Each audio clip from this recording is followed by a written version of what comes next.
ముందు ఉండేది అతడే.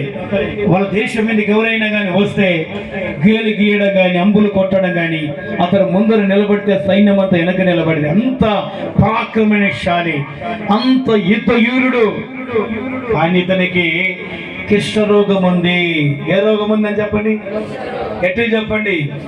కుష్ఠరోగం ఉండేది ఎవరికి తెలియదు. పరాక్రమశాలే, ఒక రాజు కింద ఉన్న మంచి బలమైన వాడే. ఆ దేశం అతని పేరంటే మంచి ఉన్నత స్థానంలో ఉన్నది. 2 రాజుల గ్రంథం 5వ అధ్యాయము 1వ వచనం చదువుదాం. బైబిల్ ఉన్న వాళ్ళు. సిరియా రాజు సైనాధిపతి అయిన నయమానొకడు ఉండెను. అతని చేత యెహోవాయే సిరియా దేశమునకు జయము కలుగజేసి దేవుడు సిరియా దేశానికి విజయం ఇచ్చిన అతని దారిని దేవుడు ఇచ్చాడు. అతడు తన యజమానుని దృష్టికి గనుడై దయ పొందిన వాడై అతడు మహాపరాక్రమశాలి. హల్లెలూయా, ఎట్లు చెప్పండి హల్లెలూయా. దయ నొందిన వాడు గనుడు, పరాక్రమశాలి. పరాక్రమశాలి అంటే ఎవరు? 100 మంది చుట్టుకున్నా కూడా అతను కొట్టలేరు, అతడు కొట్టగలుగుతాడు. పరాక్రమశాలి అంటే ఆయన అన్ని బైబిల్ చెప్తుంది.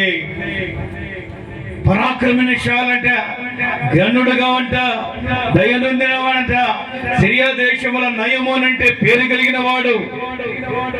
ఇటువంటి వాడు ఒకరోజు ఇశ్రాయేలు దేశం మీదకి యుద్ధానికి చేస్తున్న యుద్ధంలో గెలిచి ఆ యుద్ధములు విజయం పొంది దేవుడు అతనికి విజయం ఇచ్చి ఇశ్రాయేలు దేశాన్ని ఓడగట్టేసి సిరియా దేశానికి వస్తుండగా తల్లిదండ్రులందరూ పారిపోతూ చిన్న పాప, ఇశ్రాయేలు దేశంలో ఉన్న చిన్న పాప యుద్ధంలో గెలుచుకొని నయమని వస్తుండగా చిన్న పాప దారి కాడి ఏడుస్తుంది.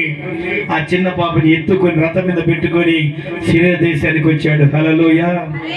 ఎందుకంటే నా భార్య కలిగిన చిన్న పాప చంపకూడదని వాళ్ళ అమ్మలందరూ పారిపోయారు యుద్ధంలో.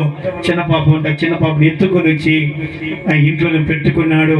వాళ్ళ భార్యకి పని మనిషిగా పెట్టుకున్నాడు ఈ నయము అని. ఒక రోజున చక్కగా పని చేస్తుంది పాప, వాళ్ళ ఆయనకి వాళ్ళ భార్యకి పని చేస్తుంది, వాళ్ళ చక్కగా ఇంట్లోనే ఉంది.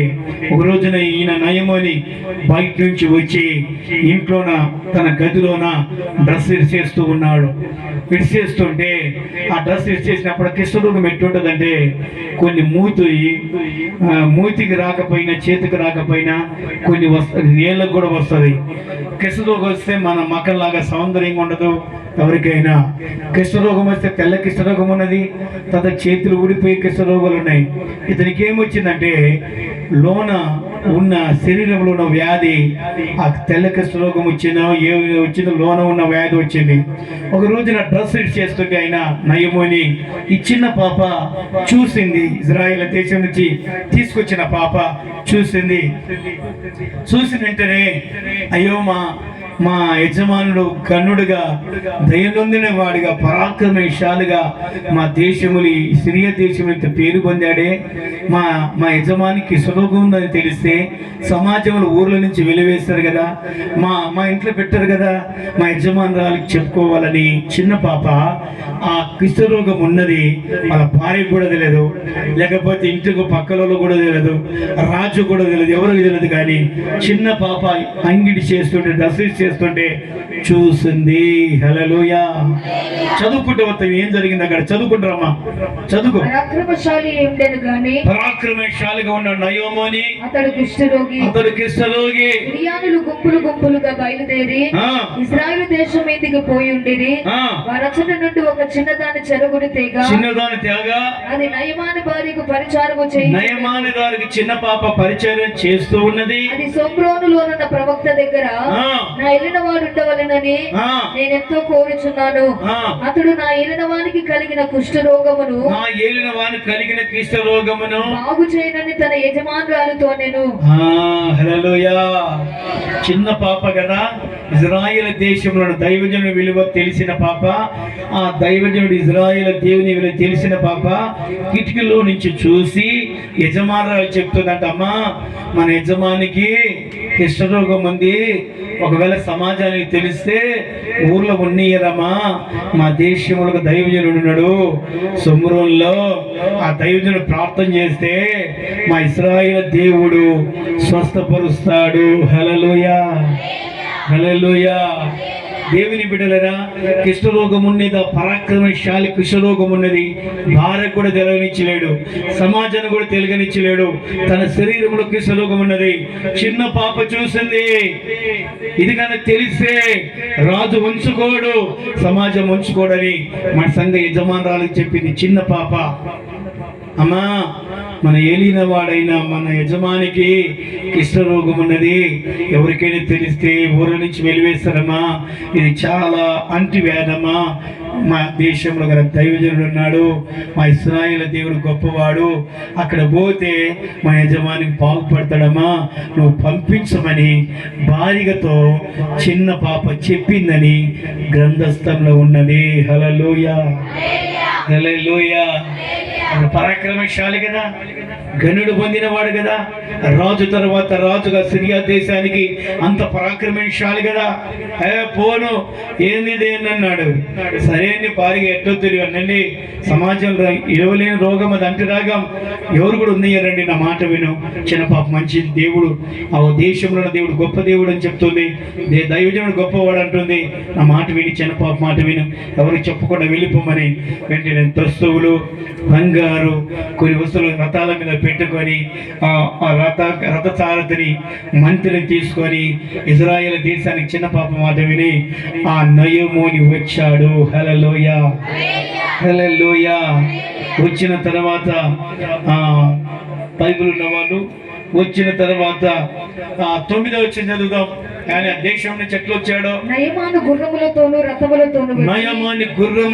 రథములతోను సిరియా దేశం నుంచి ఇశ్రాయేలు దేశము దైవజనుడు వచ్చిన ఎలీషా ఇంటి ద్వారా ముందర నిలిచి ఉండగా, ఎలీషా నీవు యోర్దాను నదికి వెంటనే దైవజనుడు దేశంలోకి వచ్చాడు. గనుడైన నయమోని దేశంలోకి వచ్చాడు, పరాక్రమశాలి. వెంటనే ఏలీసా ఒక దారం కాడ కూర్చొని ఉన్నాడు. ఏలీసా కాడికి వచ్చి రథం నిలబడింది. వెంటనే ఈ రథం నిలబడిన నయమోనితో ఏలీసా ఏమని చెప్తున్నాడమ్మా, యోర్దాను నదికి పోయి యోర్దాను నదికి వెళ్ళి 7 మార్లు స్నానము చెయ్యము, 7 సార్లు స్నానము చెయ్యి, నీ ఒళ్ళు మరలా బాగై దేవునికి స్తోత్రం, బాగుపడతావు, నీవు శుద్ధుడవగుదు అని నువ్వు శుద్ధుడవుతావు. ఒక దూతను పంపెను. అందుకు నయమాను కోపము తెచ్చుకొని, ఇటు బాగినమ్మా, ఇటు చూడండి, తలకాయ చూడాలి. ఈయన ఘనుడు, దయనొందిన వాడు, పరాక్రమశాలి. ఊరికి దారంకడ కూర్చొని రథం నిలబడగా, అయ్యా నయమోని ఆ నది ఉంది, 7 సార్లు మునిగి స్నానం చేయి, నువ్వు బాగుపడతావు అన్నాడు. సింపుల్ గా అన్నాడు. అంటే ఈయన కోపం వచ్చింది, నేనెవరు, నేను ఎలాంటి వాడిని అంటే, రోగిష్టికి రోసం ఎక్కువ, రోగం వచ్చిన వాళ్ళకు రోసం ఎక్కువ అంట.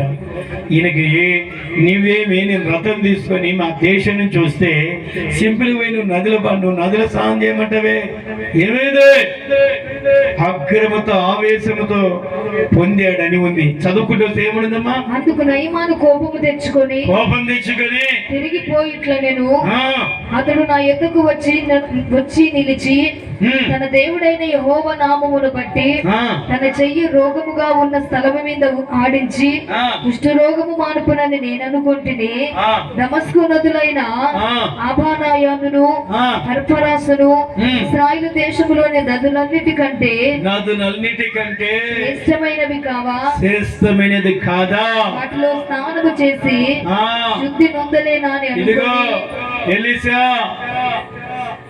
మీ శ్రేష్టములున్న నదులన్నీ గబ్బు నదులు, ఈ నదులన్నీ బలహీనమైనది, ఏదో కలంకం కలిగిన నదులు.